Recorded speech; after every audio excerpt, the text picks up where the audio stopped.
आप स्टार्टिंग किए हैं ट्रेडिंग करना शंकर जी? हाँ सर, लास्ट वीक मैंने आपसे बात भी किया था ना। हम्म। मैंने वीबीएल के बारे में और डिक्सन के बारे में आपसे डाउट्स पूछे थे। मेरा एंट्री ऑलरेडी है डिक्सन में और वीबीएल में भी। ओके। और अभी तो डेटामेटिक्स में भी एंट्री किया हूँ मैं। Okay, very good. ओरिएंट कैन कैम में भी किया था मैंने, लेकिन वो मैंने जैसे आपने ओरिएंट कहा था सीमेंट में ना? Gracefully stop. हाँ right right, Orient Cement right. वो बढ़िया तो स्टॉक। मैंने स्टॉप लॉस हिट कर दिया, तो मैंने ग्रेसफुली बुक कर लिया वो। वाह, वेरी गुड। देखिए, स्टॉप लॉस लेना हमारे लिए बहुत इंपॉर्टेंट है। जिसने स्टॉप लॉस लेना सीख गया, मेरे हिसाब से वो सक्सेसफुल ट्रेडर है। उसको अब कोई नहीं रोक सकता। जैसे कि हम बात करते, जैसे एच हम्म, इंफ्रा है, तो हम यहाँ पे क्यों बात कर पा रहे हैं कि मतलब हम यहाँ पे स्टॉप लॉस लगाएंगे यहाँ पे, क्योंकि यहाँ पे स्विंग बना है। हमें ये स्विंग चाहिए। आप समझ रहे हो? हमें ये ओके। स्विंग चाहिए। बिना इसके हम लोग ट्रेडिंग नहीं करेंगे। आप कोई भी एग्जांपल देख लो, सारा चार्ट ऑफ द वीक का स्टॉक है। ये भी यहाँ पे स्विंग है। हमारा स्टॉप लॉस कहाँ है? स्विंग के नीचे है। तो यहाँ पे गलत होंगे तो सिर्फ हम गलत नहीं होंगे। ये जो आप लोग कई अभिजीत जी बोल रहे थे कि मतलब बड़े प्लेयर हमारे स्टॉप लॉस लेके चले जाते हैं। वो इसलिए लेके चले जाते हैं ना, क्योंकि हम कहीं भी लगा देते हैं स्टॉप लॉस। अगर ग्राजिम इंडस्ट्री में सच में बायर है, तो इसको इसको ब्रीच नहीं करेगा वो। अगर ब्रीच करता है तो हम भी निकल जाएंगे, तो फिर उनको भी निकलना पड़ेगा, जो अपने आप को बड़े प्लेयर बोलते हैं, ठीक है, या फिर हैं। ओके। आप देखो, कोई भी एग्जांपल देख लो चार्ट ऑफ द वीक का, सब में सेम कंसेप्ट है। यहाँ पर भी आप देखोगे, यहाँ पे first compression, second compression, third compression.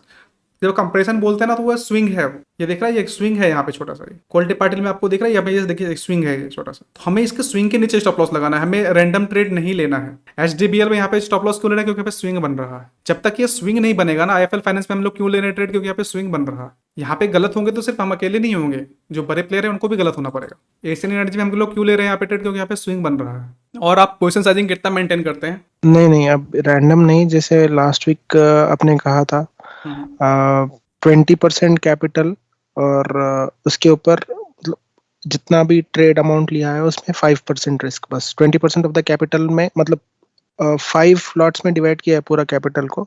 तो किसी एक स्टॉक में नॉट मोर देन 20। और वो रिस्क पता है ना, हम डिसाइड नहीं करेंगे, वो हमारा एसएल डिसाइड करेगा। जैसे यहाँ पे है ना, देखिए फिनोलेक्स केवल में 4% का रिस्क आ रहा है। 5% का हम लोग मान लेते हैं, तो यहाँ पे हम लोग 20% का पोजिशन सेंसिंग ले सकते हैं। तो हमारा रिस्क टोटल कैपिटल पे कितना आएगा? 1% का ही आएगा, ठीक है। हाँ यस। ये हम लोग इसलिए करते हैं ना, क्योंकि देखिए, तो अगर प्रोबेबिलिटी की बात करें ना, अगर कोई सिनेरियो है जिसका कि जो इवेंट है उसका होने का चांस 50% है, तो 13 टाइम लगातार, ये मैथमेटिक्स है, ठीक है। 13 टाइम्स लगातार आप गलत हो सकते हैं। इट मीन्स कि हम लोग लगातार 13 बार, हमारा कभी ऐसा आ सकता है लूजिंग स्ट्रीक, जहां पर कि हमें लगातार 13 बार स्टॉप लॉस देना पड़े। ये हमें नहीं पता कब आएगा, लेकिन देना पड़ सकता है। तो क्या हम उस इवेंट के लिए तैयार हैं? मतलब at some point of time, अगर हम मतलब कि मान के चलो हम बिल्कुल रैंडम ट्रेड करते हैं, ठीक है, हमें नहीं पता, समझ रहे हो?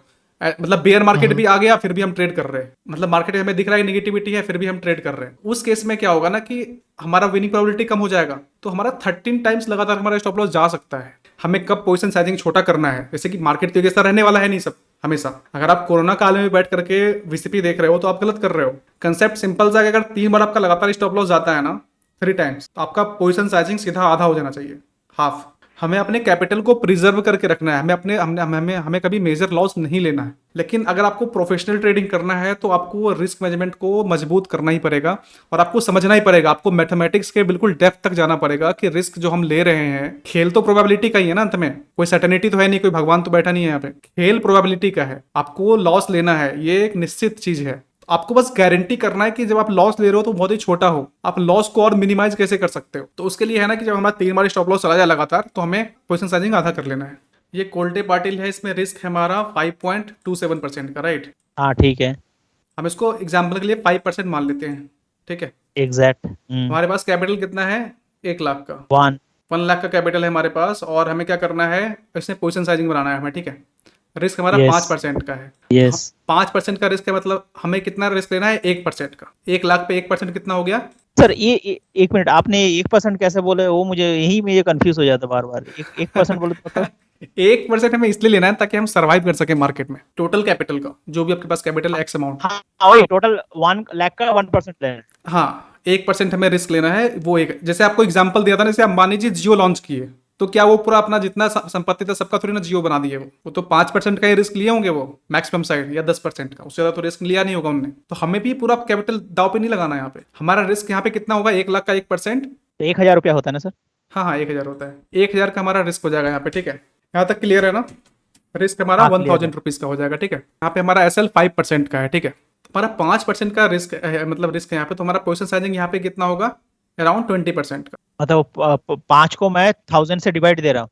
ये 20 इस प्रकार से होगा ना कि हाँ, मतलब 1 लाख का 1% 1,000 रुपया है, तो ओके। 20,000 का 5% 1,000 रुपया होगा ना। हाँ, हाँ, ठीक। ये जो रिस्क है, ये पोजीशन साइजिंग हम 20% मतलब यहाँ पे 5% ऑफ 20,000, ठीक है, इज इक्वल टू 1,000 रुपया। क्लियर है यहाँ तक? रिस्क तो हमें 1,000 का ही लेना है ना, टोटल कैपिटल पे 1,000 का ही रिस्क लेना है ना हमें।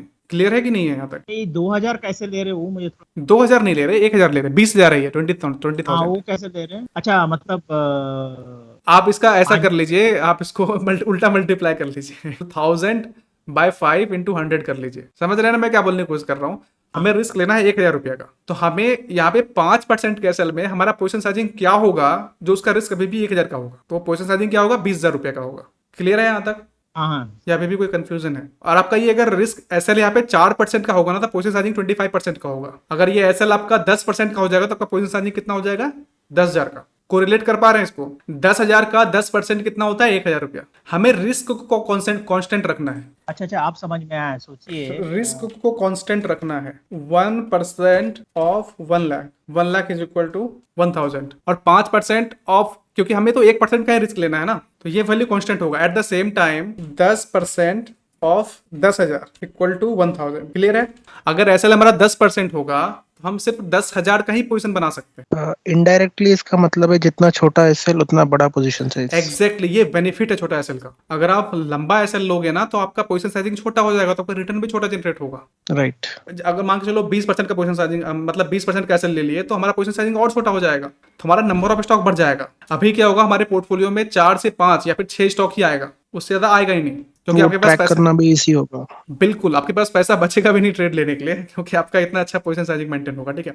और स्टॉक चलेगा तो आप विश्वास कीजिए, जो रिटर्न बनेगा ना, आपको बहुत मजा आएगा उसको देख करके, ठीक है। और रिस्क लेकिन अभी भी आपका सेम है। अगर कोई बंदा 10,000 का माल लिया है, तो उसका भी रिस्क 1,000 का ही है, लेकिन हम 20,000 का माल लेकर के भी हमारा रिस्क कितना है, 1,000 का ही है। और आपके यहाँ पे टारगेट भी जल्दी है, क्योंकि 5% का 15% आने में जल्दी आ जाएगा ना। 1:3 का हम यहाँ पे रिस्क रिवार्ड लेंगे, तो 15% जल्दी आ जाएगा ना। कोई 10% लेके बैठा है, उसका तो 30% आने में समय लगेगा, करेक्ट। हमारा 15% जल्दी आ जाएगा। तो यहाँ तक क्लियर है ना? अब है कि पोजीशन साइजिंग कैसे मेंटेन करें, ठीक है। तो 20,000 का माल यहाँ पे हमें खरीदना है, हमें तो हम यहाँ पे देख लेंगे 20,000 में कितना स्टॉक खरीद सकते हैं। तो हम लोग 20,000 को डिवाइड कर देंगे, जो भी प्राइस होगा यहाँ पे, जो भी अभी प्राइस चल रहा होगा, मान के चलो चल रहा है प्राइस यहाँ पे 466 रुपीज का, ओके। तो हम यहाँ पे क्या करेंगे ना, कैलकुलेटर खोलेंगे, 20,000 डिवाइडेड बाय कर देंगे 465 आया था ना, 466 मान लेते हैं, इज इक्वल टू, ये आपका नंबर ऑफ स्टॉक हो गया 42 43।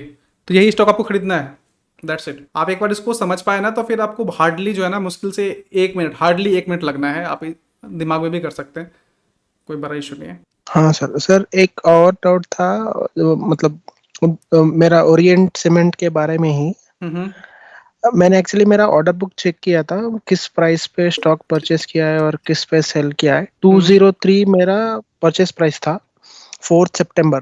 मतलब मैं ये ट्रेड पूरी तरह डाइग्रेस करना चाहता हूँ, कहाँ गलत गया बोल के, इसलिए। हाँ ठीक है ना, कोई इशू नहीं। कितना 20 सो 4 सितंबर को था बाइंग मेरा, 4 सितंबर। है ना, ये 4 सितंबर हाँ को, हाँ। ओके। अगर मैं यहाँ पे स्विंग कंप्लीट होने के लिए वेट करता तो शायद मुझे और ज्यादा लॉस हो सकता था। बिल्कुल बिल्कुल, यहाँ पे आपने इस डेट को खरीदा ना, कितना प्राइस बताया आपने? करेक्ट, 203 को। 203। मुझे लग रहा है ना आपने कुछ समझ के ही खरीदा। अब यहाँ पे थोड़ा लॉजिकल मुझे लग रहा हाँ, है। 203 नहीं यहाँ पे वो जो आपका चार्ट्स था ना, 20 चार्ट्स, हाँ हाँ 20 स्टॉक में वीसीपी पैटर्न बता रहा था, तो मैंने यहाँ पे अलर्ट सेट करके रखा था। ओके ये प्राइस क्रॉस होते ही मुझे धन पे अलर्ट आ गया और मैंने परचेस कर लिया। ओके ओके ओके, अब ये लॉजिकल तो लग रहा है, क्योंकि आपने यहाँ पे मैंने शायद बताया होगा कि यहाँ पे हाँ, कुछ गलत था। मैंने इसलिए मेरा ऑर्डर बुक चेक किया, क्योंकि मुझे डाउट आ रहा था मुझे खुद के ऊपर इतना। मतलब ये आपका स्टॉप लॉस रहा होगा, अगर रहा होगा इन केस तो, ठीक है। हाँ, करेक्ट। अगर मैं यहाँ पे, अगर मैं समझो स्विंग कंप्लीट होने के लिए वेट करता तो और ज्यादा हो सकता है लॉस यहाँ पे। हाँ हो सकता था। तो यहाँ पे आपका फर्स्ट पॉइंट जो आपने फर्स्ट मतलब पर्सन को कहा था, आपके फर्स्ट 2-3 डेज इंपॉर्टेंट रहेंगे ट्रेड लेने के बाद। हाँ हाँ बिल्कुल। अगर समझो आपका क्लोजिंग फर्स्ट डे के, मतलब फर्स्ट डे ही आपका क्लोजिंग उसके नीचे आ गया, तो you'll exit. एग्जिट, या जैसे यहाँ पे था ना, अगर आपका यहाँ पे बाइंग कंटिन्यू हो Right. जाता है, ठीक है, अगर मान के चलो आपने हाँ हाई के ऊपर भी ट्रिगर लगाया होगा, ठीक है, हाँ तो अगर हाई के ऊपर भी खरीदा तो अगर आपका यहाँ पे कंटिन्यू, अगर अच्छा क्लोजिंग आता ना यहाँ पे, तो आप इसको होल्ड कर सकते थे, अदरवाइज इट वाज एग्जिट, ठीक है, क्योंकि करेक्ट. क्योंकि आउटराइट जो है ना, ये ब्रेकआउट लेवल तो हमारा ये था ना, ये हॉरिजॉन्टल लाइन वाला, ये लाइन 199 रुपीज़ का, अगर इससे नीचे क्लोजिंग आता है इट मीन्स कि Exactly. Something is not right. Correct. तो अभी ये सेशन से मेरा ये बहुत ही इंपॉर्टेंट पॉइंट सीख के जाऊंगा कि क्लोजिंग उसी डे में जिस दिन आप परचेस करते हो हाँ, उसका क्लोजिंग कैसे चेक करें. फर्स्ट 3 डेज बहुत इंपॉर्टेंट, इनफैक्ट हम लोग इसको बात करेंगे ना, एग्जैक्टली. स्क्वाट्स, हम लोग स्क्वाट्स का कंसेप्ट आता है जहाँ पर कि हमें 2-3 दिन, अगर लगातार 2-3 दिन मांग चलो ऊपर भी गया, ठीक है, 2 या 3 दिन लगातार अगर लोअर क्लोजिंग आता है ना, तो हम सतर्क हो जाएंगे। इनफैक्ट मैं क्या करता हूँ ना, आपको मैं सही बताऊँ, मैं और ऑप्टिमाइज करने के लिए मैं आधा पोजीशन काटता हूँ। जैसे मैं अपने सूर्य रोशनी के बारे में बात करूँ ना, तो मैं आधा क्वांटिटी पहले ही काट दिया था, क्योंकि मुझे डाउट होना स्टार्ट हो गया था। सूर्य रोशनी में भी देखोगे आप, सेम चीज़ हुआ, ठीक है, ये ब्रेकआउट लेवल, ठीक है, ब्रेकआउट दिया, या जब यहाँ से ये क्रॉस करना ही स्टार्ट हुआ ना, यहाँ पे जब क्रॉस करना स्टार्ट किया, देखो स्विंग तो यहाँ पे था, ओके. स्विंग तो ये था ना मेरा स्टॉप लॉस, तो स्टॉप लॉस मेरा ये था। राइट. लेकिन जब ये यहीं पे जब ये क्रॉस करना स्टार्ट हुआ ना, यहाँ पे जब इसका लो टूटना स्टार्ट हुआ, तो मैं आधा क्वांटिटी यहीं पे काट दिया। मतलब जिस दिन आपने परचेस किया उसी दिन नहीं या नहीं, सेकंड डे. इस first second third day okay. मैं इस कैंडल तक भी होपफुल था। जब ये कैंडल था ना, छोटा वाला, ये हाँ दिख रहा है हाँ. आपको, छोटा वाला कैंडल विद लो वॉल्यूम, मैं अभी भी लग रहा था मुझे जैसे रिटेस्ट हो और यहाँ से ऊपर चला जाए मार्केट। मैं होपफुल था यहाँ तक हम्म. कि यहाँ पे ब्रेकआउट आया, रिटेस्ट हुआ, वापस से ऊपर चला जाए, क्योंकि स्ट्रक्चर में कोई कमी नहीं थी, structure was right. Outright nice, very nice, proper cup and handle का pattern, breakout with nice volume, volume भी अच्छा था, उसके बाद भी नहीं चला। तो मैं वही बोलता हूँ, 100% कुछ भी नहीं है यहाँ पे, ठीक है, आपको रिस्क मैनेजमेंट करना पड़ेगा। मैं यहाँ पे पोजीशन काटना स्टार्ट कर दिया, मैं हाफ क्वांटिटी यहाँ पे बुक किया, बाकी क्वांटिटी मैं यहाँ पे बुक कर लिया हूँ, ठीक है, मैं इंतजार भी नहीं किया यहाँ तक शायद, या फिर ये मेजर जो ये ब्रेकआउट कैंडल था ना, इसके लो के नीचे तक भी मैं लगभग क्वांटिटी में बुक कर लिया था। हो सकता है कि मैं गलत भी होता, हो सकता है मार्केट इसी दिन रिकवरी कर जाता, ये भी एक संभावना, ये भी पॉसिबिलिटी है ना, कि हो सकता है मार्केट नीचे आए लेकिन वहां से वापस से एक अच्छी क्लोजिंग दे दे ऊपर, तो फिर अपन उस केस में हम दोबारा एंट्री करेंगे, हमें कोई दिक्कत नहीं है। Okay. We are ready until unless की मार्केट कंफर्म ना करे। Market should confirm what we are thinking. अगर मार्केट वो कंफर्म नहीं कर रही है तो कहीं ना कहीं दिक्कत है। ओके. एज पर फॉलो करना था कि स्विंग जब तक वो स्विंग के सामने नहीं आता तब तक हमें काटना नहीं चाहिए था, लेकिन हम लोग तो पहले ही काट दिए। नहीं, वो फॉलो तब करना होता है अगर ये ब्रेकआउट सक्सेसफुल होता है, जब तक फॉलो अप बाइंग नहीं आता है। क्या होता है ना, यहाँ पे डिमांड क्रिएट हुआ है तो वो हमें दिखना चाहिए ना, जब ये स्ट्रक्चर बनता है मतलब डिमांड क्रिएट हुआ है, डिमांड क्रिएट होने का मतलब बाइंग आना चाहिए, फॉलो अप बाइंग आना चाहिए। और यदि हम लोग अच्छा थोड़ा ज्यादा प्राइस में खरीदना पड़ गई, यदि हम लोग दूसरा कैंडल का वेट करूं, पहला कैंडल का ब्रेक करने के बाद दूसरा कैंडल का, तो उसमें मतलब प्राइस में प्रॉफिट कम होगा, बस वही है ना। लॉस कम होगा ना मतलब। नहीं नहीं, नीचे वाला नहीं, ऊपर की तरफ, ये तो नीचे चला गया, मैं और ऊपर की तरफ जब जा रहा है, हम्म। हम लोग अभी तुरंत एंट्री नहीं करके हम लोग और एक कैंडल का वेट कर रहा हूँ कि नहीं, उसको वो आप लेट हो जाओगे, फिर आपका रिस्क ज्यादा हो जाएगा ना। देखो, आपने सारा तैयारी करके रखा है, आपने पूरा मेहनत करके रखा है कि हमारा ये पैटर्न बन रहा है, कोटले पाटिल बन रहा है या फिर कोई और बन रहा है, ठीक है, तो आप क्यों इंतजार करोगे? आपको तो ऑलरेडी दिख रहा है ना डिमांड। देखो, अगर अगर हम ट्रेड ऐसे नहीं ले रहे, हम लोग ऐसे सिर्फ ऐसे ही ट्रेड नहीं ले रहे। आप देखो यहाँ पे हम कितना चीज देख रहे हैं, जैसे सोम डिस्टिलेटर है, तो हम इसको ऐसे नहीं हुआ कि हम बस इच्छा हुआ चलो हम इसको लेते हैं, ऐसा नहीं हुआ। इसमें क्या हुआ, आप देखा कि आपने प्रॉपर एक वीसीपी बना, आपको विजिबल हुआ, एक तो ये आपके बिल्कुल नेकेड आई से आप देख सकते हैं इसको, ठीक है, आपको देखिएगा पहला कंप्रेशन ये हुआ, ठीक है, दूसरा ये हुआ, राइट, और तीसरा भी ये हो रहा है।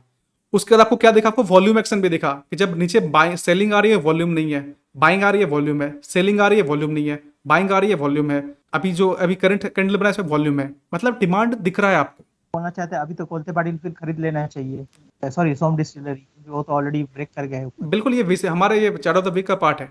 तो हम ये बोलना चाह रहे हैं कि हम लोग सिर्फ बिल्कुल ये नॉर्मल नहीं है। आप देखेंगे ये जो है ना, ये ऑलरेडी 20 मूविंग एवरेज के ऊपर चल रहा है, 50 मूविंग एवरेज यहाँ पे है, मतलब ऑलरेडी स्टॉक काफी स्ट्रेंथ में है। आप ये मतलब हाई आरएस वाला स्टॉक है। It doesn't mean, still it doesn't mean कि ये स्टॉक चलेगा ही। हम एक संभावना, अपनी स्टडी की बात कर रहे हैं, ये हमारा स्टडी है, हमें ऐसा करना चाहिए। चले ना चले वो भी अभी भी उसके भरोसे है, गारंटी नहीं है। तो जब हम लोग कोई भी वीसीपी देखते हैं ना, तो हम सिर्फ ऐसे नहीं देखते, जैसे यहाँ पे हम लोग देख रहे हैं इसको, तो हम देख रहे हैं कि बाइंग साइड वॉल्यूम आ रहा है, सेलिंग साइड नहीं आ रहा है, उसके बाद ही हम यहाँ पे खरीद रहे हैं ना। ये हमारी स्टडी है। इतना मेहनत जो हम कर रहे हैं तभी तो कर रहे हैं ना, कि पूरा स्टडी चार्ट बना रहे हैं, फिर उसको देख करके मैनुअली देख रहे हैं, फिर हम छोटा रिस्क देख रहे हैं, फिर हम वहाँ पे एंटर कर रहे हैं। आप यहाँ पे देखो, आप इसको क्यों नहीं आप देखोगे, क्योंकि यहाँ पे देखो, आप सेलिंग साइड में वॉल्यूम नहीं है, बाइंग साइड में वॉल्यूम है, सेलिंग साइड में वॉल्यूम नहीं है, बाइंग साइड में वॉल्यूम आ रही है। ये सब कुछ देखने के बाद हम उस कंक्लूजन तक पहुंचते हैं ना। ये बिल्कुल भी रैंडम नहीं है, इट्स कंप्लीट प्रोसेस। सर ये जो वॉल्यूम है, जो रेड जो है, मैं सही नहीं समझता, क्योंकि बेचना खरीदना इक्वली होता है, तब जाके वॉल्यूम बनता है। तो ये I colour agree, I agree with you, I agree with you, लेकिन बात ये है ना कि आप समझिए यहाँ पे, चलिए आपका बात, चलिए मान लेते हैं कि बेचना खरीदना होता है, ठीक है, यही आप बोलना चाह रहे हैं ना, बेचना खरीदना होता है तो इक्वली होता है, राइट। चलिए मैं बिल्कुल आप सही बोल रहे हैं, इक्वली होता है, लेकिन हम यहाँ पे ये देख रहे हैं ना कि जब सेलिंग आ रहा है तो पार्टिसिपेशन होना चाहिए ना, लोग को इंटरेस्ट होना चाहिए ना। मतलब सेलर भी कम है, बायर भी कम है, एक हिसाब से देखें। नहीं नहीं नहीं नहीं, यहाँ पे ऐसा है कि सेलिंग कोई करना ही नहीं चाह रहा है, सेलिंग कोई मतलब करना ही नहीं चाह रहा है। जब सेलिंग आ रही है ना तो कोई अपना माल ऑफलोड नहीं कर रहा है, समझ रहे हैं मैं क्या बोलने की कोशिश कर रहा हूँ, कोई माल अपना हैप्पी माल निकाल नहीं रहा है। सर एक चीज बताइए, अभी सोचिए दो छोटा छोटा रेड है, उसके बगल में एक ग्रीन रेड है, तो उसका मतलब क्या खड़ा हो रहा है? कौन सा वो वाला? छोड़ दीजिए, ये जो इधर सबसे इधर एक सबसे आपका लास्ट में, यहाँ पे। 15, हाँ हाँ हाँ, ठीक वो है। जो ग्रीन है, हाँ हाँ। क्या बताता है कि तीनों छोटे छोटे है एकदम, मतलब कहीं वॉल्यूम हुए ही नहीं, मतलब देखिए हमें पूरा खरीदा। पर्सपेक्टिव देखना, हम लोग सिर्फ एक कैंडल को नहीं देख सकते हैं, ठीक है, हमें पूरा पर्सपेक्टिव देखना है, ठीक है। पर्सपेक्टिव क्या बन रहा है यहाँ पे, नीचे एक प्रॉपर बेस बना, ब्रेकआउट आया, मार्केट ऑलरेडी स्टेज 2 में है, मतलब स्ट्रेंथ दिखा रही है स्टॉक, ठीक है। अब हम यहाँ पे देख रहे हैं, ये पूरा पर्सपेक्टिव हुआ मार्केट का। अब हम यहाँ पे डिस्कशन करेंगे कि जब यहाँ पे सेलिंग आ रहा है तो कोई पार्टिसिपेशन नहीं है इसमें, किसी को इंटरेस्ट नहीं है सेल करने में। जो पटाखा होता है वो सिर्फ दीपावली में ही बिकता है ना भर के, बाकी दिन भी तो पटाखा का दुकान होता है, लेकिन किसी को इंटरेस्ट नहीं है। टाटा मोटर्स में 2 साल पहले किसी को इंटरेस्ट नहीं था, आईटीसी में 2 साल पहले किसी को इंटरेस्ट नहीं था। आदमी तभी किसी चीज को खरीदता है ना जब उसको उसमें वैल्यू दिखता है। यहाँ पे बाइंग आ रही है क्योंकि इसकी इस स्टॉक की अर्निंग भी अच्छी आ रही होगी, ये आप फंडामेंटली टाटा बदलाव आ मोटर रहा में है तभी देखोगे, स्टॉक में बाइंग आ रही है। नहीं टाटा मोटर में इतना लॉस था, इतना लॉस था, अब जाके प्रॉफिट में आया। नहीं शेयर ऐसा भागा जैसा लगता है वो कब से प्रॉफिट में था, ऐसा भागा लग रहा वही है। बता रहा हूँ, जब तक लोगों का इंटरेस्ट नहीं आएगा, इंटरेस्ट कब आएगा, जब अर्निंग आएगा। ये देखिए टाटा मोटर्स है, ये लगातार आप इसको देखेंगे ना, मार्च 23 आप देखिए कितना अच्छा ग्रोथ दिखा रहा है, ईपीएस चेंज 557% का आ रहा है, तो लोग क्यों नहीं खरीदेंगे इसको। लगातार सेल्स फिगर इसका बढ़ रहा है, अर्निंग पर शेयर बढ़ रहा है, तो लोग इसको क्यों नहीं खरीदेंगे आप बताओ। ये चार्ट जो है ना, चार्ट बनता है आफ्टर वनली की वहां पे कुछ फंडामेंटल चेंजेस आ रहा हो चार्ट, मतलब स्टॉक में, जो हमें हाँ पता हाँ, है या नहीं पता है, ठीक है, दोनों केस में। उसके बाद ही यहाँ पे चार्ट में हमें इंटरेस्ट दिखता है। ये जो पैटर्न बनता है नहीं, अपने आप में रिप्रेजेंट करता है कि डिमांड आ रहा है और हमें उसी के अकॉर्डिंग बाय करना होता है। आपने वो बोला जो बाय और सेल होता है वो बिल्कुल सही है, मैं इंटरेस्ट की बात कर रहा हूँ कि जब यहाँ पे देखिए, अब यहाँ पे वॉल्यूम क्यों आया, जब यहाँ पे ब्रेकआउट आया तो क्योंकि सबको खरीदना है इस स्टॉक, ये लगातार हाइयर लो क्यों बन रहा है यहाँ पे। नहीं आप जैसे सूर्या रोशनी दिखाए थे, उसमें हम्म। जैसे आप मतलब उस टाइम गए थे और फिर आप बाहर निकल के लॉस लेके, मतलब कि ट्रेडर को, मतलब जो बड़ा ट्रेडर। मैं बताया कि यहाँ पे युद्ध चल रहा है, यहाँ पे सब कुछ जस्टिफाइड है। नॉर्मल केस में तो होर्डिंग अलाउड नहीं है ना, हाँ वही नॉर्मल केस में होर्डिंग अलाउड नहीं है सरकार के द्वारा, लेकिन यहाँ पे स्टॉक मार्केट में होर्डिंग नहीं होता है क्या, बड़े प्लेयर पहले से एक्यूमुलेट करके बढ़ जाते हैं। ये जो बेस बनता है, ये बेस क्या है, ये जो बेस बना है, ये बेस क्या है, बड़े प्लेयर ही तो घुसे हैं। आपको यहाँ पे दिख रहा होगा वॉल्यूम, ये बड़े प्लेयर ही तो हैं, ग्रीन ग्रीन वाले, ये कौन है, हम और आप थोड़ी ना है ये, वो पहले से माल यहाँ पे दबा के बैठे हैं। हमारे नजर में तो तब आया ना जब यहाँ पे ब्रेकआउट आया, या फिर अभी ब्रेकआउट आ रहा है तभी तो हमें दिख रहा है। अगर कोई माल यहाँ पे होल्ड करके बैठा है तो वो उसका टारगेट हो सकता है लंबा हो, ऊपर कहीं निकलेगा वो, अभी उसको नहीं निकलना होगा। स्टॉक मार्केट प्रॉपर एक युद्ध है, यहाँ पे सब लीगल है, एवरीथिंग इज लीगल हियर। नहीं है समझना। नहीं नहीं, समझने की जरूरत भी नहीं है, हमें बस इतना समझना है कि चीजें प्रोबेबिलिटी बेस्ड है। हम उस पर बात ही नहीं कर रहे, हम तो मैथ पे बात कर रहे हैं। हमें समझना ही नहीं है कौन सा बड़ा प्लेयर है, कौन सा क्या है। अभी जैसे मैंने जुबिलेंट फूड में एंट्री किया हूँ, तो मैंने वो देखा था, क्या बोलते हैं, वीकली मंथली और डेली में वो ये रेजिस्टेंट तोड़ के आगे निकला, ना तो एंट्री किया अभी जुबिलियंट फूड्स, फूड जुबिलेंट। पता नहीं आपने क्यों खरीदा। मेरे हिसाब से तो अभी कोई एंट्री नहीं है इसमें। आप कहाँ देख रहे हैं? वीकली मंथली सब में 530 का ब्रेक है। 530 ना, लेकिन ये बेस अभी कंप्लीट नहीं हुआ है, हम इस पे क्यों खरीदेंगे, और हम खरीदेंगे तो इसमें रिस्क कितना रहेगा। मतलब देखिए बात समझिएगा इसको, मतलब पॉजिटिवली लीजिएगा कि हाँ बताइए। जो हम लोग जो करते हैं ना, जो नॉर्मली जो रिटेलर ट्रेडर करता है और जो फंसता है, वो इन्हीं सब कारणों से फंसता है। उनको पता नहीं कहाँ एंट्री करना है, क्यों करना है, उनके पास कोई लॉजिक नहीं है, ठीक है, बस एंट्री करना है क्योंकि हाँ मतलब जुबिलियंट फूडवर्क बहुत अच्छा कंपनी है, ये है वो है। नहीं तो इसमें भी वीसीपी बना है ना। लेकिन अभी आप देखो ये 200 मूविंग एवरेज के आसपास चल रहा है, 50 डे मूविंग एवरेज बिल्कुल नीचे के तरफ ट्रेंड कर रहा है, मतलब कोई स्ट्रेंथ नहीं है। आप इसको स्ट्रेंथ देखोगे, कोई बाइंग स्ट्रेंथ नहीं है इसमें। रिटेलर तो भी फंसेगा जब तक ये स्विंग नहीं जाता है ना, जब तक ये स्विंग को ब्रीच नहीं करता है ये, ठीक है, मान के चलिए यहाँ से मूव करके जब तक इस स्विंग को ये ब्रीच नहीं करता है तब तक इसमें स्ट्रेंथ नहीं है। अगर ये स्टॉक में सच में दम है तो इसको इस लेवल को ब्रीच करना चाहिए, उसके बाद हमारा इंटरेस्ट इसमें जगेगा, ऐसा कुछ बनाएगा फिर हमारा नहीं, इसमें। कौन सा सा को ब्रेक करना है? ये लेवल है 682 रुपीज का, 628 रुपीज का। जब तक इस लेवल को ब्रीच नहीं करता है तब तक हमारा इसमें इंटरेस्ट नहीं होना चाहिए। देखिए जो बेस बनता है ना, बेस में हमें नहीं फंसना। अभी हम क्या करने की कोशिश कर रहे हैं कि हम बेस में फंसने की कोशिश कर रहे हैं। हमें बेस में पार्टिसिपेट नहीं करना, बेस हमें छोड़ देना है कि आप बड़े लोग करो, बेस बनाओ। हमें रैंडम ट्रेड नहीं करना है। हमें रैंडम ट्रेड करेंगे ना तो हम फंसे रह जाएंगे। पर जेनसर टेक देखिए, तो जेनसर टेक में आपको क्या दिखा? कौन सा? जेनसर टेक में जेनसार टेक? अच्छा, जेडीएन वाला। जेडीएन मतलब अभी तो मुझे कुछ नहीं दिख रहा वैसे। वैसे आपने कहाँ पे खरीदा है? मैं बहुत नीचे, अगर नीचे कहीं यहाँ पे खरीदे होंगे तो फिर ठीक है। 400 के करीब। 400 के लेवल के आसपास ठीक है, मतलब इट्स ऑल राइट। अगर आपने ये डबल बॉटम देख के खरीदा होगा तो ठीक है, इट्स ऑल राइट। तो वही है, मैंने उसको भी वही देख के लिया। लेकिन जनरली क्या होता है, जैसे यहाँ पे आपने खरीदा, यहाँ पे देख रहे हो, आपको ऑलरेडी दिख रहा होगा 200 मूविंग एवरेज के ऊपर चल रहा है, 50 मूविंग डेज के ऊपर चल रहा है, ठीक है। ऑलरेडी ये स्ट्रेंथ दिख रहा है स्टॉक में, तो हम यहाँ पे कर सकते हैं। लेकिन जैसे जुबलिएंट में कुछ भी नहीं दिख रहा, 50 डे मूविंग एवरेज नीचे की तरफ मतलब वो चल रहा है, ठीक है। यहाँ पे आपको ऑलरेडी दिख रहा होगा, यहाँ पे बेस बन चुका है, राउंडिंग बॉटम यहाँ पे कंप्लीट हो चुका है, ठीक है। एक फाइनल ब्रेकआउट यहाँ पे ऑलरेडी आ चुका है, उसके बाद आपने ये पोजीशन बनाया है, तो ये ठीक है, इट्स ऑल राइट। लेकिन वहां पे अभी तक ऐसा कुछ भी नहीं हुआ है। एक बार आरती का देखिए, तो आरती का ये हो चुका है क्या? आरती इंडस्ट्रीज? आरती इंडस्ट्रीज या ड्रग्स? इंडस्ट्री मैं समझ रहा हूँ आप क्या करने की कोशिश कर रहे हैं। मैंने लिया नहीं है, मैं नजर रख रहा हूँ। लोग यार बॉटम फिशिंग करना चाहते हैं ना, मतलब वही चल रहा है, मैं समझ रहा हूँ। ये बॉटम फिशिंग के चक्कर में जो है ना, मतलब कुछ बनता नहीं है मेरे हिसाब से। तो मैं अभी इसको नहीं खरीदूंगा। अगर खरीदना भी होता है, कोई बिल्कुल बॉटम फिशिंग करना चाह रहा है तो शायद ये डबल बॉटम पे खरीद सकता था यहाँ पे, ठीक है। अगर यहाँ पे डाइवर्जेंस आ रहा हो तो, अगर RSI में यहाँ पे अगर डाइवर्जेंस ये दिखा। तो फिर कॉन्सेप्ट यही गड़बड़ हो जाता, मतलब फिर 200 भी देखना है, 80 भी देखना है। नहीं, कंसेप्ट कहीं गड़बड़ नहीं है। अगर मैं तो बोलता हूँ सिर्फ आप एक चीज फॉलो करो, RSI डाइवर्जेंस, सिर्फ एक चीज। आप सक्सेस हो, 100% सक्सेस हो, मैं दिखा दूं आपको। सिर्फ आप RSI डाइवर्जेंस पे ट्रेड करोगे, 60% ऑफ द केस में आप प्रॉफिटेबल हो रहोगे और अच्छा पैसा बनेगा। सर एक बार इसका देखिए तो ठीक है, जुबलेंट फूड का आरएसआई देखिए तो क्या नहीं, मैं वो नहीं देख सकता। देखिए वो ये क्लास उसके लिए है ही नहीं, ठीक है। मैं RSI डाइवर्जेंस पे बात नहीं करूंगा मैं, ठीक है। उसका कोई मतलब नहीं है। हम वो उस कौन पे- सा डिफॉल्ट रखना है? देखिए मतलब डिफॉल्ट और उससे नहीं है। 14 भी बेस्ट है, उसमें कोई दिक्कत नहीं है। लेकिन मैं ये बोलने की कोशिश कर रहा हूँ ना कि हमारा वो पूरा मकसद ही खत्म हो जाएगा अगर हम 3-4 पैटर्न ट्रेड करने के लिए बैठेंगे ना। RSI डाइवर्जेंस भी कर लो, हेड एंड शोल्डर भी कर लो, और पता नहीं क्या क्या कर लो, हार्मोनिक पैटर्न कर लो, तो उसका कोई मतलब नहीं है। आप कहीं जाएंगे नहीं उससे। देखिए हमारा मकसद मतलब है पैसा बनाना एज ए ट्रेडर, और वो हम तभी बना पाएंगे ना जब हम हाई क्वालिटी मोमेंटम स्टॉक्स में होंगे। आप RSI डाइवर्जेंस को टेस्ट कर लेना, जाकर के बैक टेस्ट कर लेना आप, ठीक है। निफ्टी 50 के सारे स्टॉक पे, निफ्टी 500 के सारे स्टॉक पे। क्या है कि मेरा किया हुआ है और मेरा इस पे वर्कशॉप किया हुआ है, इसलिए मैं आपको बता पा रहा हूँ, ठीक है। आपने नाम सुना होगा इसका, कुणाल सरोगई का। हाँ पता है। मैंने उनके साथ वर्कशॉप किया है RSI डाइवर्जेंस पे, ठीक है। मुझे पता है कि उनके वो साथ? कैसे काम करता है, और वो तो आप छोड़ दीजिए, 100% काम करेगा, कोई रुकावट नहीं। आप लेकिन ये है कि क्या आप में उतनी डिसिप्लिन है कि आप सिर्फ RSI डाइवर्जेंस को फॉलो कर सकते हो ऑन कंसिस्टेंट बेसिस। क्वेश्चन बस इतना सा है। आई गारंटी कि आपको पैसा बनाने से कोई नहीं रोक सकता। समस्या क्या होता है ना, आज हम RSI डाइवर्जेंस कर रहे हैं, कल कुछ और कर रहे हैं, परसों कुछ और कर रहे हैं, तो ये कभी काम नहीं करेगा। आपको कोई एक तो चीज सर को मास्टर करना पड़ेगा। एक चीज बताइए, आप इतना अच्छा थे आरएसए में, तो आप आरएसए छोड़ के नहीं, वीसीपी में क्यों गए? मतलब इसका क्या रीजन एग्जैक्टली है? चलिए ये क्वेश्चन, चलिए अच्छा कि आपने पूछ लिया। देखिए मोमेंटम, हमारे पास समय नहीं है, आप समझिए।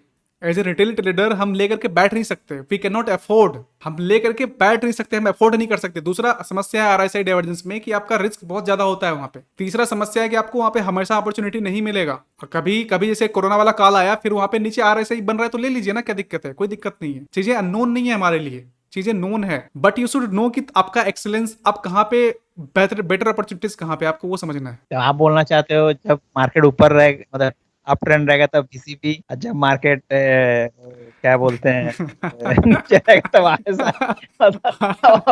मतलब 2-3 रखना पड़ेगा हमारे पास। नहीं नहीं नहीं, 2-3 नहीं, ए 1 इज मोर देन सफिशिएंट। मैं बोल रहा हूँ मोर देन सफिशिएंट। नहीं, डाउन ट्रेंड में तो वीसीपी काम नहीं करेगा। कब आएगा डाउन ट्रेंड? एक बुल मार्केट 8 से 10 साल चलता है। लेकिन ऐसे कैसे बता रहे? फिर मोदी साहब जब आए थे 2014 में, उसका वो बुल रन था, तो वो कितना साल चला? और 1.5 साल कुछ चला, मुझे जहां तक याद है, 1.5 या 2 साल, उससे ज्यादा नहीं चला। तो फिर आप कैसे बता रहे कि 8 साल? बता, 8 साल सोचिए, अभी से 8 साल चलेगा तो चलिए, क्या आपको सब मैं, कुछ दिखाना पड़ेगा? चलिए हम देखते हैं, हम बात करते हैं। नहीं हम मैं हम बात करेंगे इतना साल चार्ट से पे, ठीक है। हम चार्ट पे हाँ बात मैं करते देखा हूँ, तो मैं वो उसमें कैसे वो 8 साल तो मैंने कभी देखा नहीं है हैं। क्या एक पूरा बार 8 साल फॉल आया चलते था, हुए। कब आया था? अराउंड मेरे हिसाब से 2008, 7 या 8 में आया था ना वो वाला फॉल। 8 में आया था, वो 2008 तक, वो था एक 9 में बेयर वो। मार्केट, वो था एक बेयर हाँ मार्केट। उसके बाद अभी कोरोना वाला बेयर मार्केट आया था। ये 2008 शायद यही होगा ये। ये 16 है क्या? ये है आपका फॉल, ठीक है। ये ईयर कौन सा है ये? 2008 का। क्लियर है यहाँ पे? तो ये होता है बेयर मार्केट, ठीक है। यहाँ से दिख रहा है, यहाँ पे प्रॉपर वीसीपी बना और फिर वापस गया मार्केट ऊपर। फिर ये आया कोरोना वाला फॉल, कितने साल बाद? 10 से 12 साल बाद। आप ये साल नहीं में तो उसके पहले भी छोटे छोटे थे ना, मतलब नहीं, इसको देखिए, ये सब को हम लोग वो फॉल, जब तक ये ब्रीच नहीं करता ना कोई मेजर लेवल को, तब तक इसको हम फॉल नहीं बोलेंगे। जैसे अभी ये फॉल है, आप इसको फॉल थोड़ी ना बोलोगे। अभी जो निफ्टी यहाँ नीचे चल रही थी, ऐसे मूवमेंट हो रहा था, इसको आप फॉल थोड़ी ना बोलोगे आपको इसको। नहीं तो आप किसको बोल रहे हो? 200 डीएमए जब तक नहीं कटेगा तब तक उसको हम लोग एग्जैक्टली मेजर नहीं एग्जैक्टली, मेजर लेवल वही है। जब तक वो ब्रीच नहीं होता है, आप उसको डाउनफॉल नहीं बोल सकते। ठीक, मुझे और एक सर पूछना था आपसे। इंडेक्स तो चलिए लेकिन शेयर जिस हिसाब से भाग रहा है, इंडेक्स उस हिसाब से भाग नहीं रहा है। मैं तो यही ये तो आर एक आपको समझाने की कोशिश कर रहा हूँ। जब हम स्टॉक में ट्रेड करते हैं तो हमारे पास लिवरेज है। निफ्टी भागेगा 5%, हमारा स्टॉक भागेगा 20%, 30%, 40%, 100% भागेगा। इसी लिवरेज की तो हम बात कर रहे हैं। यही तो पोटेंशियल है स्टॉक ट्रेडिंग में। लोगों को लिवरेज चाहिए ऑप्शन बाइंग में। क्यों चाहिए ऑप्शन बाइंग में लिवरेज? जब आप यहाँ पे पैसे को मल्टीप्लाई कर सकते हो इतना अच्छे तरीके से, तो आपको क्यों चाहिए वहां पे लिवरेज? तो सर इसीलिए बोला ना, आप थोड़ा हम लोग को हेल्प कीजिए, क्यों हमें पता नहीं चलता। मैं एक दिन दिक्कत हो जाता, क्या दिक्कत होता है, एंट्री तो कर जाते, एग्जिट हमें पता नहीं चल जाता, फंस जाते एग्जिट। मैं जहां तक मैं मैं देखा वही exit- बता रहा हूँ कि मैं जो प्राइवेट ग्रुप है उसमें मैं क्लियरली लिखा हूँ कि जो स्टॉक में मैं एंट्री करूंगा, ठीक है, और जब भी मैं एग्जिट करूंगा, मैं दोनों वहां पे मेंशन करने वाला हूँ क्लियरली, ताकि किसी को वो डाउट ही ना हो। क्योंकि देखिए, यहाँ पे सब कुछ ट्रांसपेरेंट है, इसमें कुछ भी छुपाने वाली बात नहीं है, ठीक है। नहीं आप अच्छा समझाए सर। एक सिर्फ लास्ट क्वेश्चन है जाने बंद करने से पहले। तो आप बोलना चाहते हो अप हो डाउन हो मार्केट, ये भी हो, क्या बोलते हैं, टाइम करेक्शन चला जाए, वीसीपी सेम है, मतलब किधर भी जाओ वीसीपी में बिल्कुल, काम इनफैक्ट करेगा। वीसीपी आपका डाउन ट्रेंड में भी काम करता है उतने ही अच्छे तरीके से। और मार्केट यदि टाइम बेस में चलेगी, मतलब टाइम बेस में टाइम करेक्शन। देखिए, मार्केट में हमेशा अपॉर्चुनिटी, आपको मैं दिखाता हूँ। ये निफ्टी का चार्ट है। जब ये गिर रहा था ना, जब ये गिर रहा था, तो ये देखिए जुपिटर वैगन्स, या कोई भी चार्ट देख लीजिए, जो कि कोई भी, अभी आप डिफेंस का चार्ट देख लीजिए, या फिर कोई भी मेटल डिफेंस का देख लीजिए, या फिर रेलवे का चार्ट देख लीजिए। मार्केट तो कहीं नहीं गया ना इतना पिछले 1.5 साल में। ये चार्ट देखिए कहाँ जा रहा है ये लिवरेज है। मैं लिवरेज की बात कर रहा हूँ। वीसीपी बनाया ना प्रॉपर, यहाँ पे लो ना, क्या क्या दिक्कत है? तो इसको थोड़ा बड़ा कीजिए ना चार्ट को, कहाँ वीसीपी। क्या नीचे नीचे नीचे? मैं इसमें बाइंग भी किया था, लेकिन मैं जल्दी एग्जिट कर गया, ठीक है। यहाँ कहीं के आसपास में एग्जिट किया इसमें। यहाँ पे देखो प्रॉपर वीसीपी बना। आप क्यों नहीं एंट्री करोगे? यहाँ पे क्या दिक्कत है आपको एंट्री? वीसीपी एक राउंड बना है, एक बना, दूसरा बना है क्या? हाँ, चलिए मैं आपको इसको भी दिखाता हूँ। ये हाँ पहला, एक है, पहला क्लियर है। सेकंड में मतलब तोड़ के निकल गया। नहीं, सेकंड में यहाँ पे आया, ठीक है। और तो नहीं बना। एक और बना है। ये आपको थोड़ा सा लोअर टाइम फ्रेम में जाएंगे ना, तो आपको दिखेगा यहाँ पे एक और ये बना है। उसके बाद फाइनल ब्रेकआउट आया। सर आप लो फ्रेम में भी जाके देखते हैं, मतलब कौन सा आवर में जाके? मतलब अगर आपको, मुझे तो विजिबल है ये चीज़ें, मेरे लिए ये विजिबल है, मुझे दिख रहा है कि क्या हो रहा है।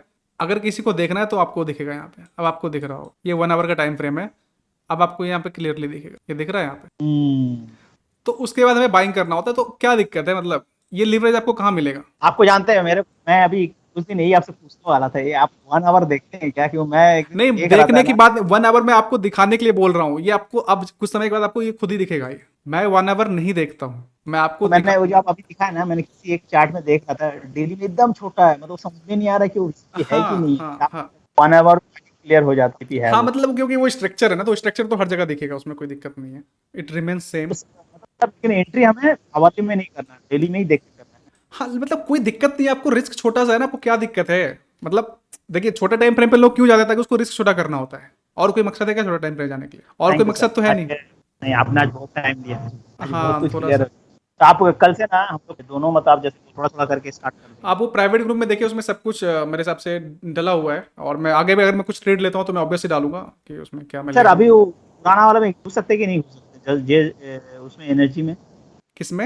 आपने एक एनर्जी का दिया था ना, जेएसडब्ल्यू एनर्जी। और नहीं, एशियन एनर्जी था मेरे हिसाब से, एशियन एनर्जी से। हाँ हाँ, अगर ब्रेकआउट होता है तो ले सकते हैं, बिल्कुल ले सकते हैं। देखिए, हम रिस्क रिवार्ड पे प्ले करते हैं, ठीक है। हमें फर्क नहीं पड़ता है कि वो क्या है। हम मोमेंटम देखते हैं, वीसीपी देखते हैं, और हम बाय करते हैं। उसके बाद हमें नहीं पता कि वो चलेगा या नहीं चलेगा। चल गया तो पैसा हमारे पास, नहीं चला तो स्टॉप लॉस देखे। It's that simple. हम क्या फालतू कॉम्प्लिकेट करेंगे ना चीजों को, तो हम खुद भी देखिए, यहाँ पे अगर वेरिएबल आप बढ़ाएंगे ना, तो बहुत सारा वेरिएबल है यहाँ पे। अरे मैं आपको झूठ नहीं बोलूंगा, मैंने ये देख देख के ना मेरा दिमाग घूम गया, क्या पैटर्न, ये पैटर्न, वो पैटर्न। मैं वही बोल रहा हूँ, जितना वेरिएबल की तरफ जाएंगे ना, तो आप फोकस लूज करेंगे मार्केट में। देखिए, जो भी मैं बोलूंगा कि आप चांद देख करके खरीद लो, आई गारंटी कि मैं उसको भी मैं प्रूव कर दूंगा कि वो सक्सेस है। समझ रहे हो क्या बोलना चाह रहा हूँ? मैं बोलूंगा चांद जब फुल मून आए तो खरीदो, जिस दिन रात हो जाए उस दिन बेच दो। आई गारंटी कि वो भी एक सक्सेस वाला ट्रेडिंग है। और मैं आपको प्रूव करके दिखा दूंगा आगे। बेसिकली प्रोबेबिलिटी हो गया, मतलब एक एग्जैक्टली प्रोबेबिलिटी है। यही तो खेल है जो यहाँ तक पहुंचने में लोग को काफी समय लगता है कि समझने में कि प्रोबेबिलिटी का खेल है, ना कि विनिंग का रेट, विनिंग का खेल है। लोग ढूंढते रहते हैं कोई ऐसा फॉर्मूला मिल जाए जिससे कि मैं ट्रेड लूं और सक्सेस हो जाऊं।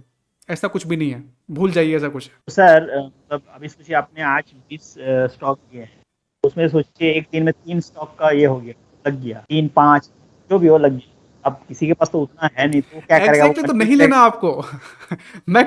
मैं बता रहा हूँ कि there is plenty of opportunities. नहीं तो कंफ्यूज कहाँ है, कौन सा में जाना है, तीनों एक साथ जो एक पहले कर गया। जिसका जो पहले निकल जाए, देखिए सबसे ज्यादा स्ट्रेंथ उसी में होगा ना जिसमें कि लोग पहले आएंगे, जिसका ट्रिगर पहले आए अच्छा उसमें एंट्री लीजिए। या फिर देखिए दो तीन चीज कर सकते हैं, जैसे इंडसइंड बैंक है, उसमें रिस्क 2% का है, तो आप उसमें एंट्री का प्लान कर सकते हैं। जैसे कि मैंने तो बहुत स्टॉक बताया ना, लेकिन जिसमें आपको रिस्क छोटा लग रहा है आप वहां पे जा सकते हैं। जैसे एच इंफ्रा में रिस्क ज्यादा है तो आप इसको अवॉइड कर सकते हैं। ग्राजिम में 5% का है तो आप वहां पे उसको चाहे तो ट्राई कर सकते हैं। तो मतलब समझ रहे हैं मैं क्या बोलने की कोशिश कर रहा हूँ। जहां आपको कंफर्टेबल हो, जहां आपको लग रहा है कि मेरे लिए यहाँ पोजिशन साइजिंग करना अच्छी बात है, बहुत ही छोटा रिस्क है मेरे लिए, वहां पे मैं एंट्री करूंगा ना।